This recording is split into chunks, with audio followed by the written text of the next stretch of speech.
Olha, o PCdoB está completando aniversário de existência, gente, e é uma existência longa. O partido completa 101 anos. E para marcar essa data, há uma programação prevista aqui na cidade de Teresina, no estado do Piauí. Eu vou conversar com Javier Alfaia, que já está aqui com a gente, nome histórico do partido. Javier, seja bem-vindo ao Jornal. Muito obrigado.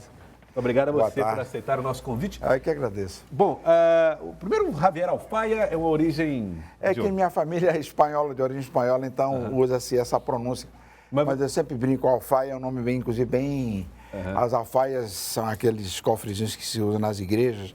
E alfaia também é um tambor que se usa no candomblé, no maracatu de Pernambuco. Então é um nome bem árabe, brasileiro. Tem a ver também com a nossa história. Mas você é de Pernambuco? Eu sou da Bahia, moro em Salvador há muito tempo, enfim. Eu venho aqui pela terceira ou quarta vez, estive aqui quando eu fui presidente da UNE, em 82. Eu vim convidado por Osmar, que era líder estudantil, Osmar Júnior e outras lideranças, e participei de vários eventos aqui promovidos pelo DCE da Federal do Piauí, que é uma entidade, enfim, histórica aqui do estado, representativa dos universitários aqui piauienses e do movimento estudantil brasileiro. Bom, o Javier Alfaia é um dos nomes importantes do PCdoB e está aqui participando de um evento para marcar os 100 anos, 101 anos do partido, na verdade. Como é que o partido consegue ser tão longevo, enfrentando inclusive algumas dificuldades, como, por exemplo, a proibição durante longo período de existência formal? Né? Exatamente. Boa pergunta essa, mas é isso mesmo, Gerson. É porque o partido nasceu para ser uma organização representativa da luta por direitos sociais, principalmente isso, por justiça social, por igualdade. Então, isso não é uma luta que termina amanhã e não é uma luta oportunista, assim, digamos, eleitoreira. Alguém concorre, perde a eleição e abandona, não. Nosso compromisso não é meramente, digamos, repetido de eleição em eleição. É um compromisso histórico, são 101 anos de história. Outros partidos comunistas criados na década de 20, 30, evidentemente têm essa mesma longevidade. O segundo partido mais antigo do Brasil é o Partido Socialista, o PSB, fundado na década de 40. Então, assim, nós temos partidos no Brasil, 2, 3 partidos que têm essa consistência histórica. O nosso é o mais antigo. Né? E como você falou, enfrentamos vários momentos de ilegalidade e repressão por causa da existência na história do brasileira de governos, de regimes que foram autoritários, que foram antidemocráticos. Foi o caso do primeiro governo de Getúlio Vargas, né? No Estado Novo. No Estado Novo, né? Em 37, por aí, assim, década de 30, especialmente a partir de 37. Houve muita perseguição, repressão e etc. E houve também o último grande período de autoritarismo, que foi de 64 a 85. No caso de Getúlio Vargas, com episódios até muito graves, né? Como, Exatamente. Por exemplo, as perseguições E aí eu não falo necessariamente só a integrantes do PCdoB, mas aos comunistas de uma maneira geral. Exatamente. Inclusive com a coluna Prestes e a forma como ele tratou a esposa de Luiz Carlos Prestes naquela época. Exatamente. Você lembra muito bem. Olga Benário foi expulsa durante a década de 40, que já havia o regime nazista na Alemanha, que ameaçando e ocupando uma parte da Europa, né, com as tropas invadindo a Tchecoslováquia, a Polônia, depois a União Soviética, etc. e tal, a Áustria, quer dizer, o mundo vivia um momento assim terrível de perseguição, de pavor, de insegurança, por causa do terror que havia no comando do Estado alemão e com toda a miséria que eles provocaram naquele momento e com as simpatias que havia em alguns lugares, inclusive com as simpatias que houve e que infelizmente parece que há em alguns cantos do Brasil. E aquilo, digamos, levou o governo de Getúlio, no início da guerra, a ter uma posição, digamos, oscilante ou mais dúbia. Próxima. Exato, muita gente falava da aproximação fascista de Exatamente, Getúlio, né, com o movimento de Mussolini e Hitler. E depois é que ele decide apoiar os aliados. No meados da década de 40, quando o Getúlio, também pressionado pelo movimento estudantil, inclusive, quer dizer, basta dizer, eu fui presidente da UNE, da União Nacional dos Estudantes. A sede da UNE no Rio de Janeiro era o Clube Germânia, que era o clube alemão no Rio de Janeiro. Os estudantes ocuparam o Clube Germânia para protestar contra a posição do governo, a posição de Getúlio, e esse movimento fez parte de um movimento mais amplo, de outras forças políticas, de outros segmentos, não só dos estudantes universitários, mas também do movimento trabalhista, da Central de Trabalhadores, etc., para que Getúlio pendesse a favor dos aliados, pendesse a favor da Aliança Europeia Democrática e dos Estados Unidos, que era a grande aliança contra o nazismo. Agora, o PCdoB, e aí naquele momento não havia ainda uma cisão no planeta tão grande em relação a comunismo e capitalismo, né? Isso vai acontecer um pouco depois da Segunda Guerra. Ali a luta era contra o nazismo. Exatamente, havia até uma união. Uma união, inclusive, da Rússia com os Estados Unidos, em favor do fim do nazismo. Quando é que o senhor percebe que o PCdoB passa a sofrer um conceito ou um preconceito em relação às opções comunistas? Veja só, você lembrou muito bem, depois da Segunda Guerra Mundial, a União Soviética saiu com um prestígio extraordinário no mundo. Então, boa parte da intelectualidade no mundo ocidental, mas não só ocidental, pendeu para o lado da União Soviética. Nós tivemos Jorge Amado, tínhamos Oscar Niemeyer, que é o grande arquiteto que desenhou Brasília, né? Todos eram ligados ao PCB. PCB, que era um partido único, né? Graciliano Ramos, lá de Alagoas, né? O autor de Vidas Secas, enfim. Com certeza, em todo o Brasil, havia escritores, artistas, lideranças populares, então nem se fala, lideranças da juventude, simpáticas com a União Soviética. Porque o mundo saiu, justamente como você falou, vitorioso, polarizado pelos Estados Unidos, acertadamente, e polarizado pela União Soviética e a Europa Democrática do outro lado. Mas isso foi, digamos, ganhando outros conteúdos, outros contornos, na medida em que foi se polarizando, como você disse muito bem, uma coisa que se chamou de Guerra Fria. Sim. Quer dizer, a disputa entre o modelo soviético, socialista soviético, e o modelo norte-americano do capitalismo. Como continuou havendo outras guerras que os Estados Unidos se meteu, como foi o caso da Guerra da Coreia em 52, 53, promovido pelos Estados Unidos, que queria ocupar aquela península. Na época, o Vietnã ainda era colônia da França, então havia duas penínsulas que pertenciam, digamos assim, a poderes externos. Um era comandado pela França, que era a Indochina, que é o Vietnã, e a outra península que é a Coreia, que hoje é dividida, Coreia do Sul, Coreia do Norte, e que os Estados Unidos foi quem criou essa divisão com bombardeios, etc. Então, a partir daí, o mundo se polarizou, não da maneira como você falou muito acertadamente, quer dizer, nazismo versus o mundo democrático. O mundo democrático se dividiu na medida que havia, digamos, dois modelos sociais em jogo. Agora, muitas pessoas colocam o comunismo como também um modelo, um regime que foi repressor, sim, sobretudo na União Soviética, com aqueles processos de expurgo de integrantes do partido, aliados que, por algum motivo, eram expurgados e depois perseguidos. Sim. Essa imagem, como é que o PCdoB se coloca diante de situações que podem colocar o partido numa condição... Boa, excelente pergunta para esclarecer sobre isso. Nós temos uma visão muito crítica sobre o que aconteceu na União Soviética. A União Soviética foi, o que eu digo assim nos debates, foi do brilho ao obscuro, né?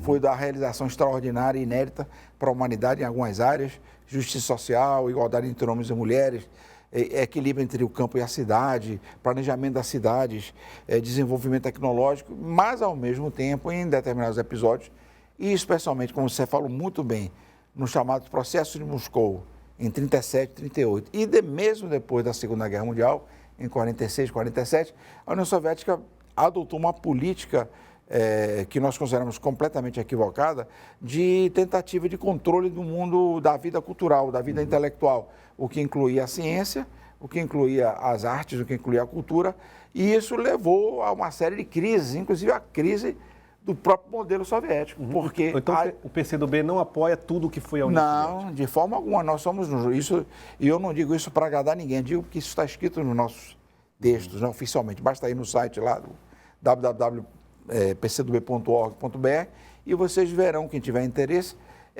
que essa é uma posição sólida, estudada, refletida do partido sobre esse processo que houve equivocado de repressão interna na União Soviética. Agora, Javier, todo esse processo, toda essa história, ela acaba trazendo uma carga de conceitos em torno do comunismo e do PCdoB, que o PCdoB no Brasil, obviamente, que tenta resolver e equacionar. Recentemente nós tivemos a eleição de Jair Bolsonaro, né, em 2018, que, na verdade, acabou sendo interpretado por muitos como uma rejeição a modelos defendidos como o PCdoB. Isso está bem recente, né? Agora que começou o governo Lula. Como é que vocês observam isso e de que maneira vocês imaginam que, um século depois, o PCdoB pode construir nova imagem para parte desse eleitorado brasileiro?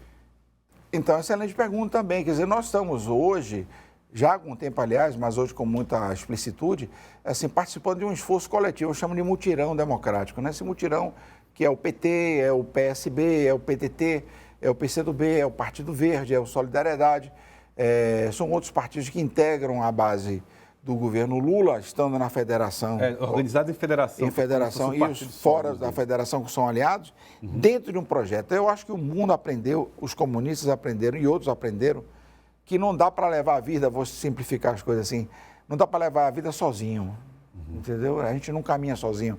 Ninguém é dono da verdade, aquela coisa assim do partido que é dono da verdade, aquela igreja que é dona da verdade absoluta, aquele segmento que tem todas as respostas para tudo. Aquilo está em questão, quer dizer, é preciso haver um esforço coletivo de cada um contribuindo da sua maneira para encontrar soluções grandes para os problemas da humanidade. Está aí o problema da crise climática, está aí o problema da desigualdade social. O mundo cada vez é mais tecnológico, é mais desenvolvido, nós temos a internet, que é uma revolução no mundo contemporâneo, mas isso não acaba com a miséria na África, não acaba com a miséria aqui entre nós na América do Sul, os países pobres, os países ricos, a desigualdade. Então, assim, é preciso que nós somemos esforços em todos os ambientes. Mas nós estamos falando de um PCdoB que vai ser cada vez mais centro-esquerda, seria isso? Eu acho que o partido caminha na prática para se aliar mesmo com os partidos de centro-esquerda e com a sua contribuição, digamos assim, mais marxista, a partir de uma avaliação científica da realidade, contribuir com elementos para, como você disse, muito bem acertar numa aliança de centro-esquerda. Eu acho que a centro-esquerda está sendo o grande polo de progresso no país. Eu acho que Lula encabeça esse processo. Aqui vocês têm um grande governador, um grande ministro, Wellington, que é uma referência também. Quer dizer, eu acho que essa centro-esquerda, como está acontecendo na Espanha, como está acontecendo em Portugal, como está acontecendo em outros cantos da Europa, onde a centro-esquerda ou está no poder dando solução correta a alguns problemas, ou se prepara para disputar o poder. Então, tanto aqui como no resto da América do Sul e em parte da Europa, a centro-esquerda está acertando.